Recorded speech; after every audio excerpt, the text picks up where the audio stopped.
Well, I'm absolutely delighted that you decided to take this course entitled The iPad Enabled Classroom, or iPads for the Classroom. You've seen the iPad. Here's an iPad right here.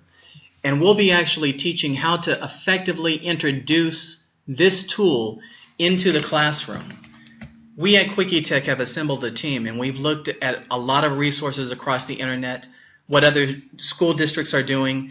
And when we looked at all the data, we realized that there was the need for a very basic class of how to introduce iPads in the classroom from the teacher's perspective.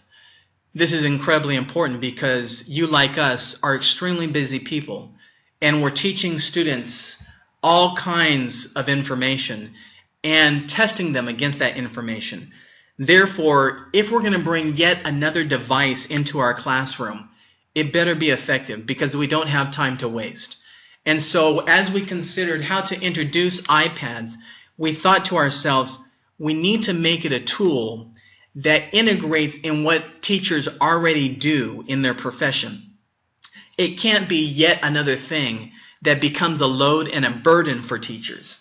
It should be like introducing pencils into the classroom, a tool that supports the learning process and allows the teacher to do what they do best in helping their students become creative thinkers, innovators, collaborators, and express creativity, and not become a technology burden where 30 to 40 minutes of every day that they bring iPads into their classroom, they're trying to just understand how the iPad works. No, if students can't pull out an iPad and quickly get to the lesson that the teacher is trying to instruct, as fast as pulling out a pencil and being right on board in understanding what the teacher wants to convey, then the iPad is an impediment. It's not a support. And so we will be taking a very simple approach. Our theme through this entire course is keep it simple. Keep it absolutely simple. And so we'll be reinforcing concepts again and again and again. And there'll be times when you'll be thinking, we already covered this. We already covered this. This seems so simple. Can you please do something more exciting? iPad has so much to offer. We're going to say no. We're going to keep it absolutely simple so that for this course, which is just a one salary point or one professional development course, we want teachers to have a strong, solid basis of bringing iPad into the classroom. And so in this first lesson, we will talk about iPad features and functions. And I'd like to give you an overview of the entire syllabus, but before I do, I want to mention you do not need to purchase an iPad to complete this course. But you do need to at least one time during these 7 lessons touch an iPad. So start thinking about how to get access to an iPad. If you have your own, great, you're all set. If you don't have one, then think about you can visit an iStore, an Apple store.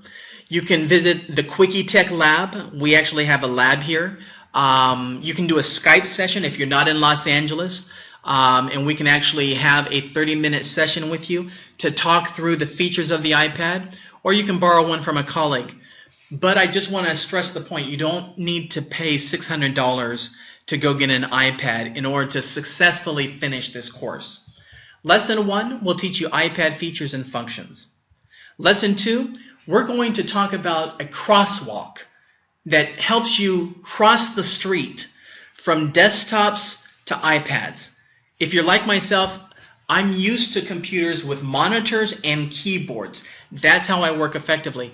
Now, how do you transition to an iPad? Smaller device, no keyboard.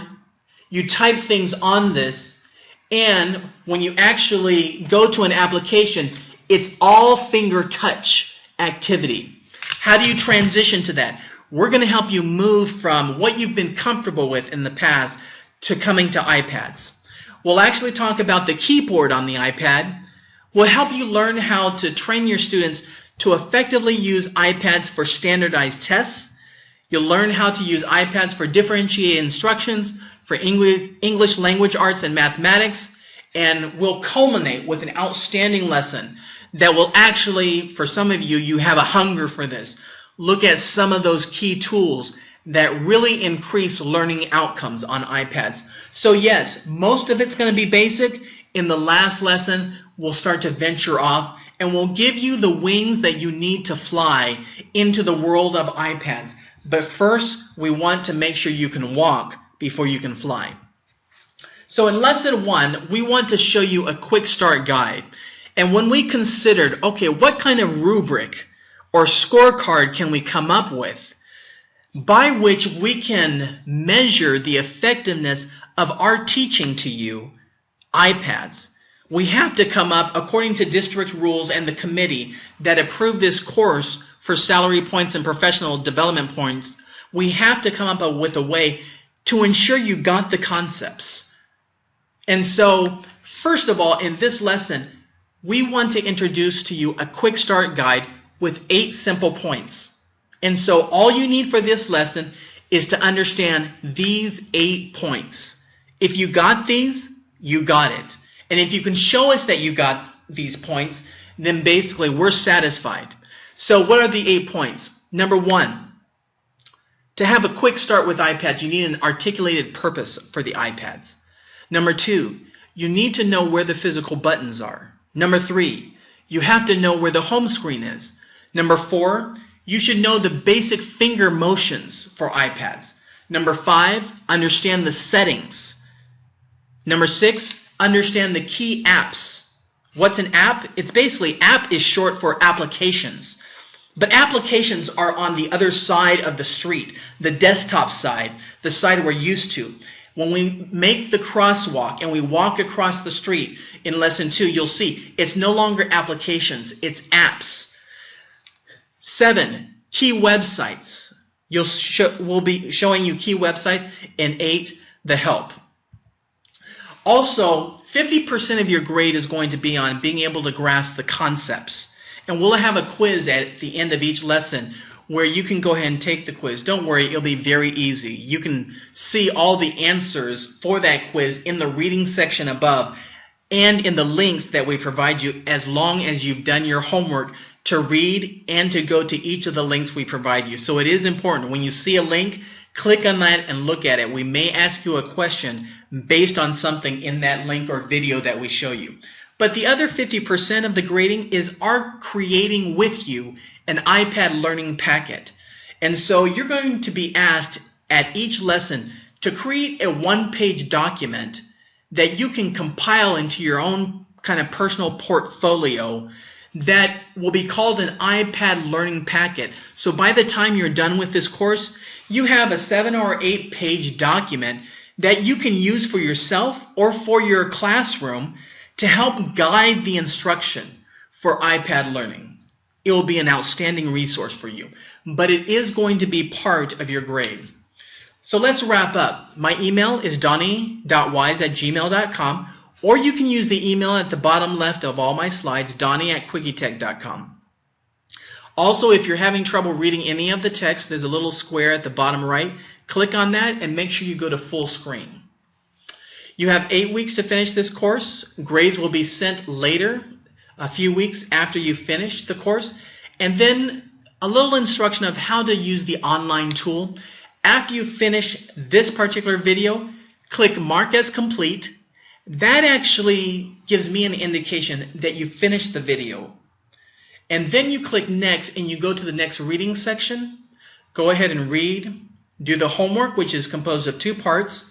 Reading and video watching is one part. The other part is creating a 1-pager to actually add to your iPad learning packet. And then after that, you click Mark as Complete and then Next. And then you're done with lesson 1. And there's only 7 lessons. If you have any questions, email me at donnie.wise@gmail.com or donnie@quickietech.com. We hope in this class to not only build a solid foundation for you for iPads, but we also hope to provide you the resources that you need throughout your entire school year. So our lab is located here by UCLA. We have a laboratory of computers and iPads, and we have graders, instructors, and technologists, both from the industry and within the school district realm, who are familiar with iPads. And so if you have any questions, feel free to email me. Great. Thank you very much, and